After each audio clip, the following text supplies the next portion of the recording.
আসসালামু আলাইকুম দর্শক, আপনারা সবাই ভালো আছেন? আমিও ভালো আছি। তো চলে আসলাম আজকে বরিশাল লঞ্চ ঘাট। তো এখানে 4টা লঞ্চ আজকে।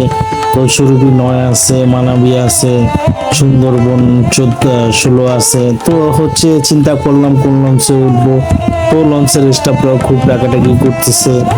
তো ভেবে দেখলাম যে আসলে কোন লঞ্চেই উঠবো সেটা দাঁড়িয়ে ভাবতেছি আর ভাবতেছি।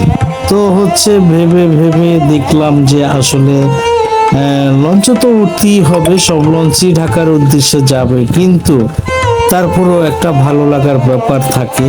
তো চিন্তা ভাবনা করে দেখলাম তো সুরভি 9তেই উঠবো। তো 9তে আমরা উঠে গেলাম সবাই।